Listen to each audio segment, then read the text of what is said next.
Buongiorno a tutti, siamo pronti per un nuovo episodio di Europe Meets America, sempre col nostro graditissimo ospite Sven Oheme da New York. Questa volta parleremo di dazi, ovviamente, parleremo di politica economica americana, anche interna, e parleremo del conflitto tra Russia e Ucraina con la nuova situazione, no, dopo la telefonata di Trump a Putin. E parleremo anche di quello che sta succedendo, anzi è successo, no, durante il viaggio di Trump in Medio Oriente, quindi quello che è successo in Qatar prevalentemente. Ok, Sven, thank you, thank you. I appreciate, I always appreciate your your speech about our quotes, our questions, and we can start about on brutal form the Wall Street Journal editorial board on Trump. Rarely has an economic policy been repudiated as soundly and as quickly as President Trump's Liberation Day tariffs. What do you think about? Well, I mean, the tariffs were announced on April 2nd.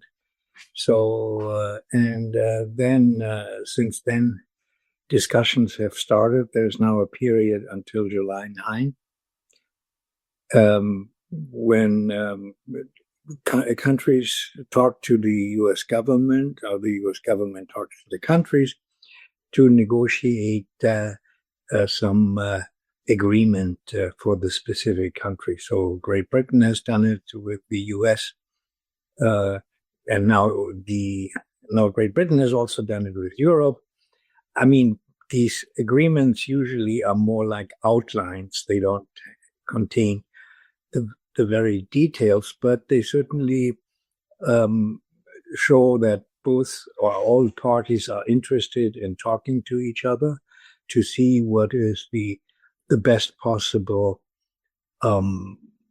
thing or that they can do, because they all want to obviously continue the trade and investment relationship. Well, it's, as I always like to point out, the US and Europe are the largest economic relationship. And I say economic relationship because it's not just trade, and specifically not just trade of goods. People mostly think it's just trade of goods, but it's also trade of services.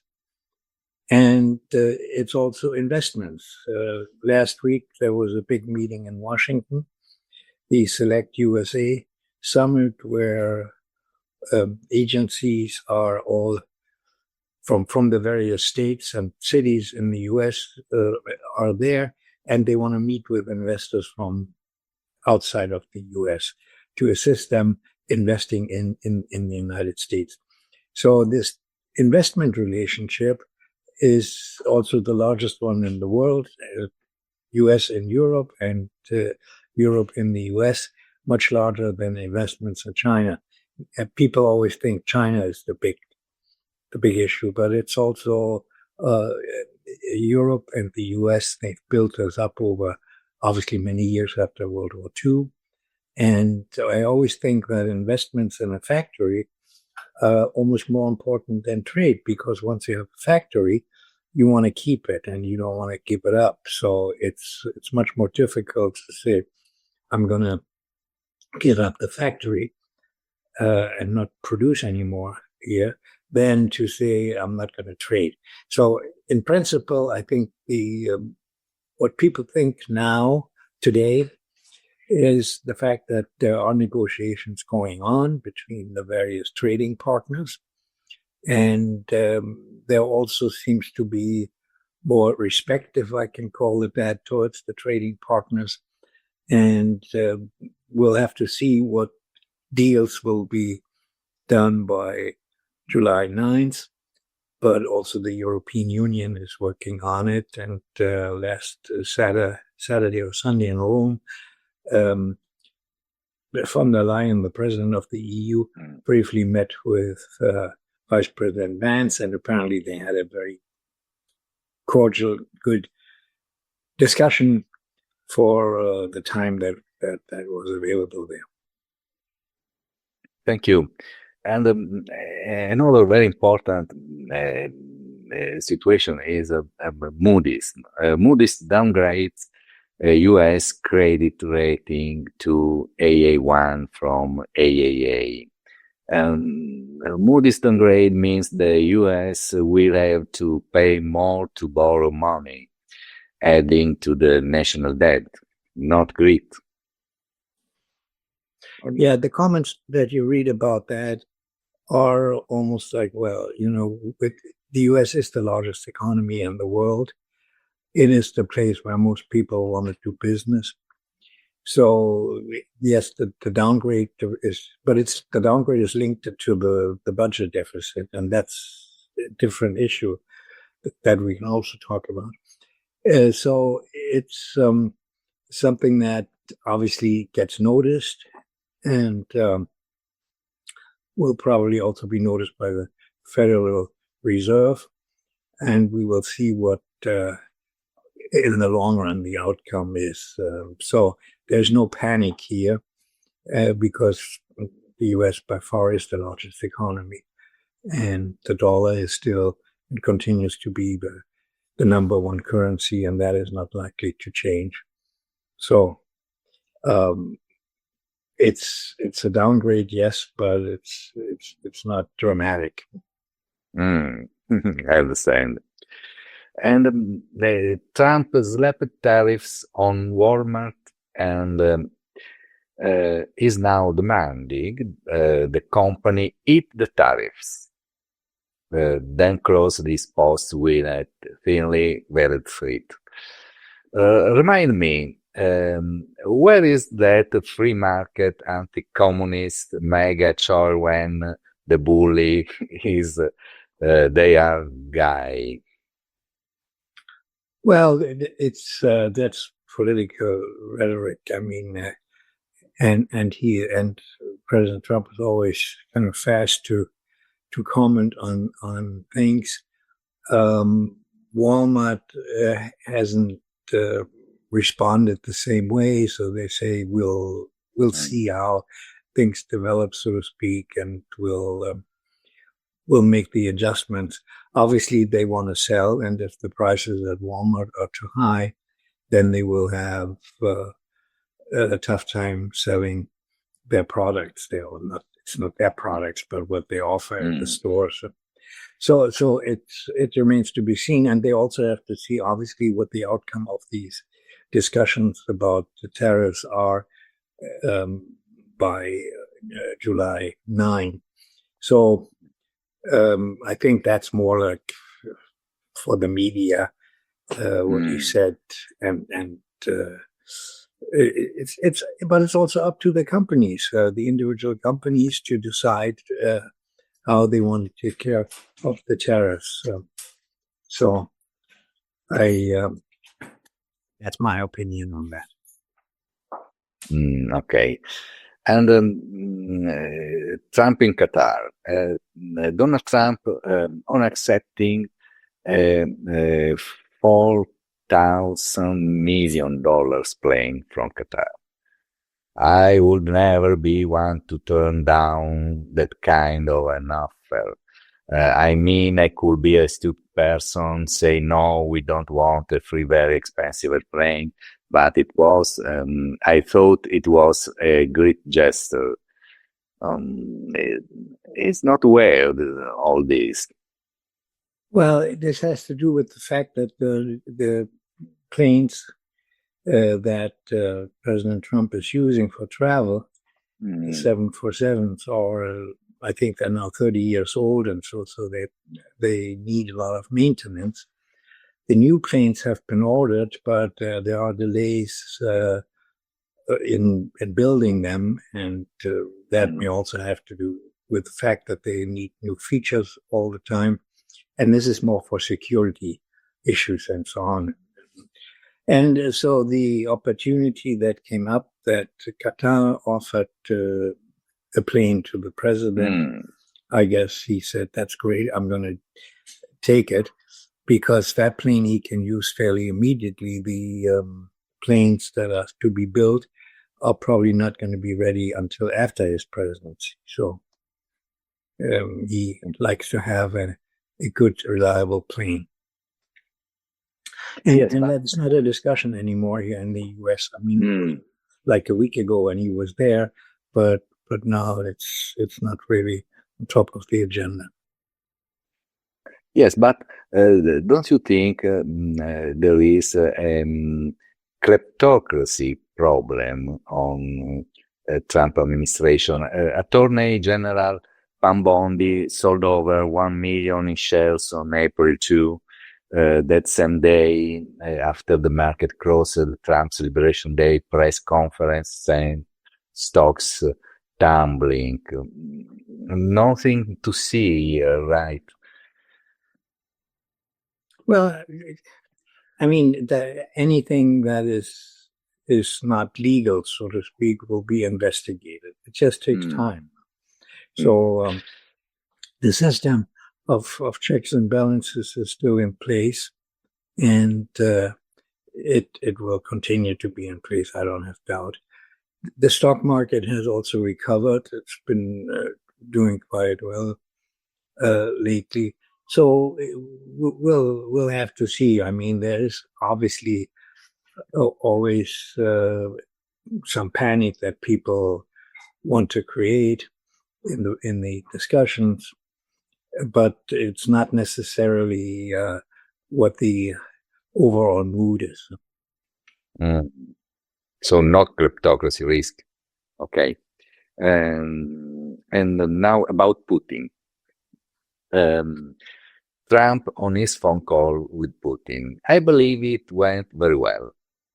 The tone and spirit of the conversation were excellent.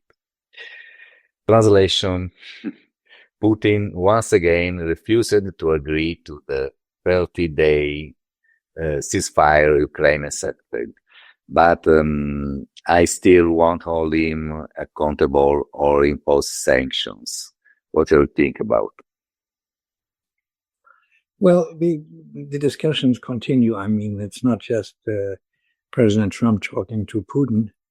It's also what's being discussed in these meetings that they have in Istanbul. The people who come together there from Russia and from the United States, and to some extent also from Ukraine. So, but the reaction to the call yesterday was also, we have to stop this fighting because every day people are being killed, and for what? That's so. While he says he has had a good meeting with Putin over 2 hours, apparently, it's also something that needs to be seen as where does it go to? And I think there is maybe not pressure on Putin, but there is certainly the demand on stopping the fighting. So have a ceasefire at least for a certain period of time, and then try to negotiate ideally an end to the war. It's also, I mean, it's expensive for many countries to supply Ukraine with the weapons. That's something that one shouldn't overlook. If the sooner the war can be ended, the sooner this drain on the budgets is going to stop. And I mean, it's good for the defense industry. it's good of yes. I think so. But it may be just, but it is at the same time, it's a drain on public finances, and the EU is discussing how they can finance further activities and the individual countries are doing that. So it takes time. Yes, yes. And about Europe, Trump's attacks again the European Union. The European Union is many ways nastier than China. We've just started with them. We have all the cards. They treated us very unfairly. What do you think about this situation? Well, I think the actual discussion between Europe and the U.S. about the tariffs is probably not as bad as what you just described. So I think they can obviously talk to each other. They've been talking to each other for many years, even though we never got the transatlantic trade and investment partnership, but there's certainly been discussions going on. And I think the mood is probably improved compared to some months ago.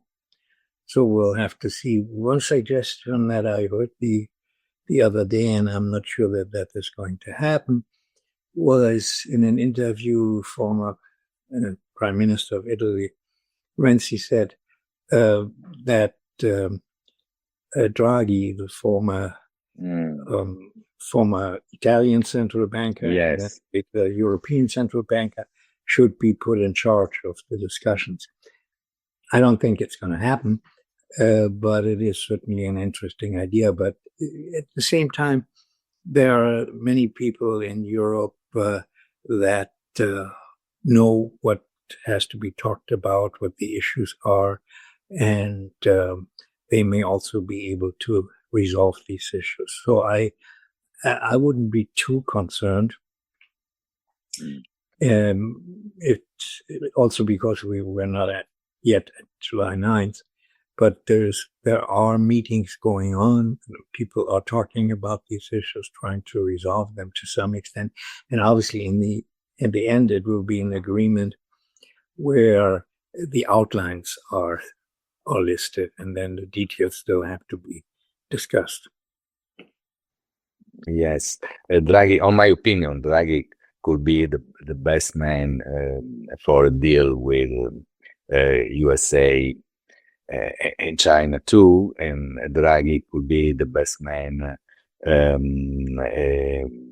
for talking about peace between Russia and Ukraine. But on my opinion, Trump doesn't like Europe. No, I wouldn't say that. I think that was a perception that came up. But he's been talking with the European leaders now a number of times over the phone, and also individually over the phone with Macron, the British Prime Minister, also.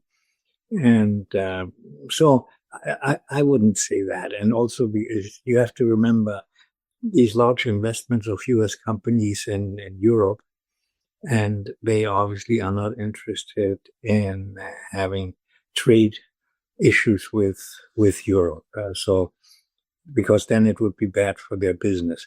So I think it's not as bad as it's described in the media at times.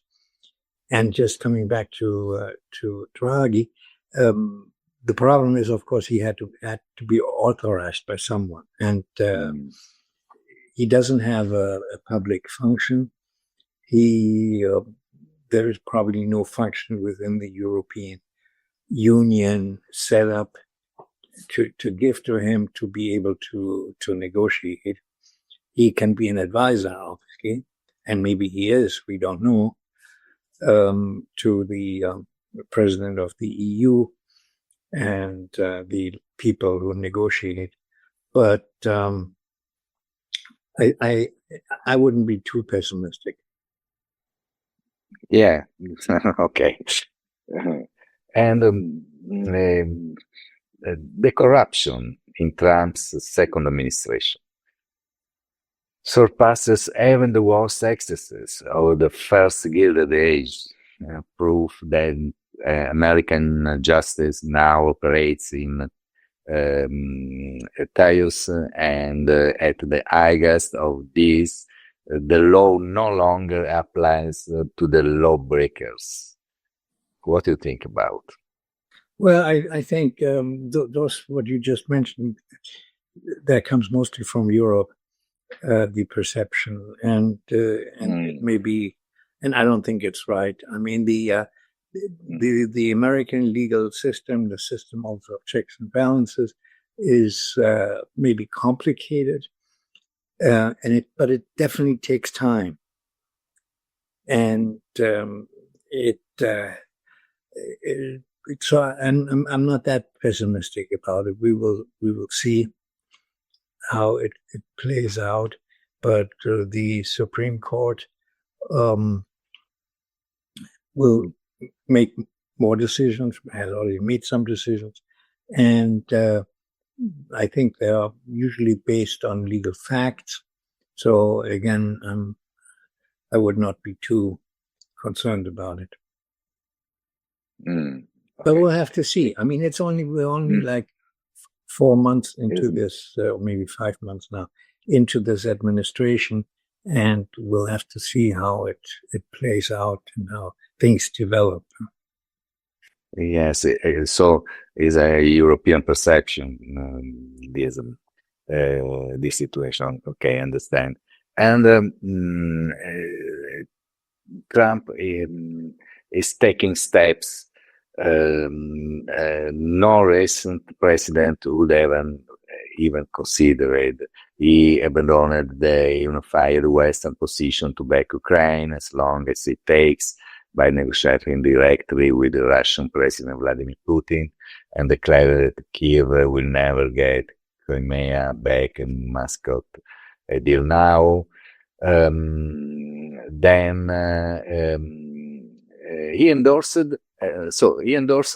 direct talks with Iran, and shrugged off hawks at home and abroad, who tied the Obama and Biden administration in knots. It helps that many of them, like Israel Benjamin Netanyahu, are loath to cross Trump. What do you think about? Well, he is certainly very active. That's for sure. And I guess talking to Iran is positive. Whether there's an outcome, we will see, and there may not be another outcome. But it's I think it's good to try to move ahead and do something and try to resolve issues. And it's the Middle East, if we can talk about that, is a problematic area, and Iran is certainly involved in destabilizing some of the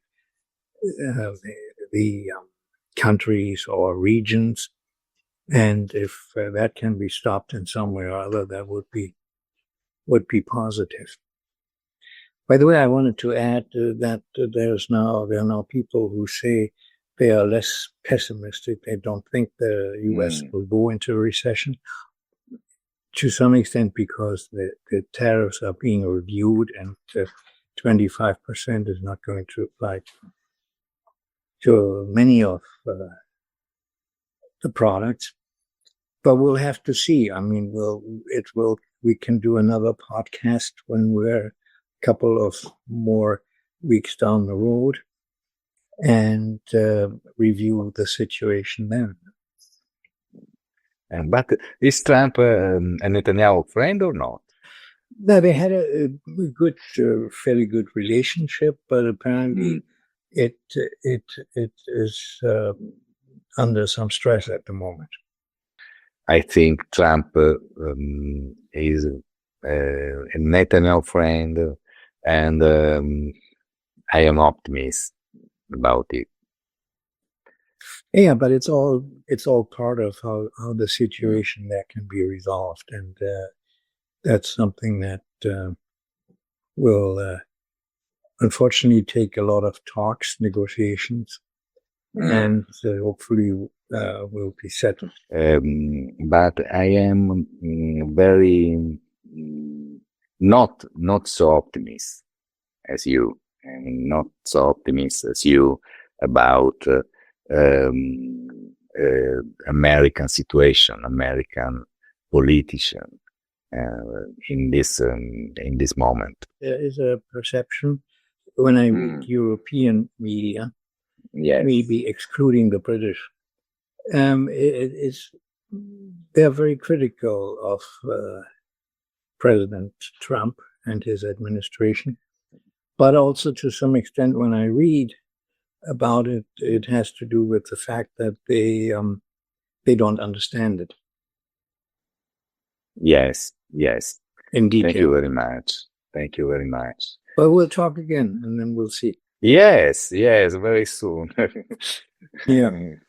Yes, very soon, my friend. Così terminiamo questa conversazione con Sven Oheme, a cui siamo sempre molto grati perché il suo punto di vista appunto è veramente eccellente e come avete potuto sentire c'è maggiore ottimismo rispetto a quanto è percepito da noi in Europa, quindi speriamo che le cose siano come dice Sven e questo vuol dire che ci sarà maggiore serenità e maggiore benessere anche per noi. Grazie Sven, thank you very much Sven. Yeah. See you soon. See you soon on this chat. Thank you. Bye bye. Have a good day. Thank you. You too.